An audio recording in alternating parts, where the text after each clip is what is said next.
Hello guys, Major Colton here with another build tutorial, and today I'm going to be showing you a mobility quad that utilizes the laser cannon weapon arms. And let's start with the frame first, guys.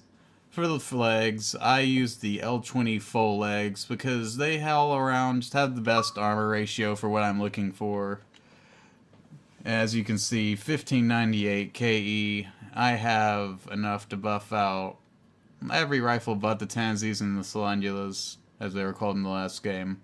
As for CE, I can pretty much buff out all the bow rifles, except for the Strakosas and the Vedinkas, but I'm not going to buff out those anyways, because I'm a mobility quad, so that amount of CE is actually incredible. As for the TE, I have 676, which you will have a little bit less TE than my normal quads, but you gotta remember this is mobility, and you won't be that close for them to really use PMGs, so. For the arms, you want to use the Yato-Rigi Model 1 laser cannon weapon arms.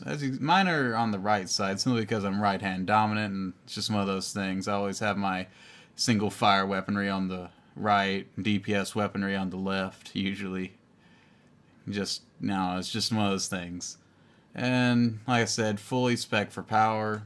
The reason what caught my eye and made me decide to make a build like this is take a look at that TE attack power right there. Almost the same as a 4-shot Kurosawa, but really was the kicker was the 20 ammo capacity. So which is basically this thing's gonna stagger like a monster, rip you to shreds with 10k damage per volley. And that's 10k at the reload time, a little bit like 1.5 times as much of a Tanzi, and you got 20 rounds of that stuff. So it's like half of the 40-shot Tanzi. I mean, the half 40-shot Tanzi, 40-shot Kurosawa, but you got 10. It's like the 4-shot Kurosawa's damaged, or you can think of it as the 4-shot Kurosawa, and me having like 5 of those, or 4 or 5 of those, just strapped to my back, ready to go, pretty much. So it's like an entire AC's worth of weaponry in one weapon.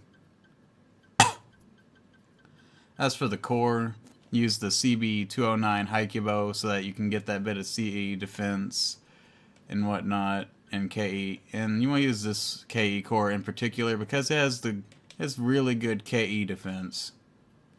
For the head, I like using the Kagaribi Model 1 because it has great TE defense.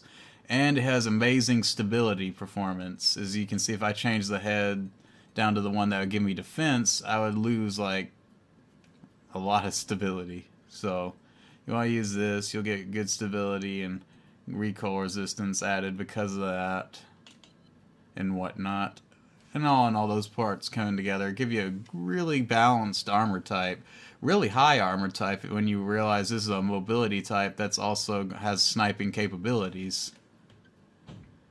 As for the booster, FCS, this build I slept on an Usagumo Model 3, the Predire from the last game, with 350 lock-on range, simply because so that you can use this laser cannon weapon arm at long range if the need be. And if you are good enough with that 10 lock-on size, it will not matter about the GAT and the Tanzi because you'll use the Tanzi pretty much. It pretty much works as a semi-auto sniper anyways. And it has an optimal range of 301, so most of that FCS range will be effective. And the Zeputoi Gatling gun, it's pretty much effective at any range, simply because it's so dang accurate and just bullets are so streamlined. That's what I love about that GAT. Pretty much makes it the best GAT because every bullet hits, like, no joke. As for the boosters, the GED G23 because of its energy output, and the boosters, the Tokunatsu Model 1s for their speed and low amount of high boost consumption. Like 285 on the quad, on this pretty good armored quad is actually relatively really good. As for the recon unit, Satori Model 1s are my current fave right now because they allow you to see them before they see you and have operational time to scan for weaknesses. So if you know that, so you can tell far away distances if your laser cannon is going to work or not, or if your Tanzi is going to do effective damage or not, or if they're an idiot and your Gatling gun's going to do effective damage or not. But that's only going to happen if you're fighting a scrub and they don't have any, and they're like using a TE build and just have nothing but AP, but no armor. But so you won't have to worry about that. As for the right arm unit, the AUB A17, fully spec for power. This is the Tansy for those of you who did not play Armored Core 5. As for the left weapon, the AM GGA 206 or the Zapyatoy from Armored Core 5, fully spec for power as well. And just saying you don't want to spec it for anything else, because as you can see, let's say I spec it towards that, you might get a little bit of muzzle. That don't really matter. This guy has enough muzzle and whatnot and good stuff. But let's see you put some specs into rapid fire. Nothing. Does absolutely nothing. Whole lot of nothing, really. You lose attack power and don't gain rapid fire. It's all a gimmick because they don't want you making a super rapid fire GAT, because that'd be overpowered.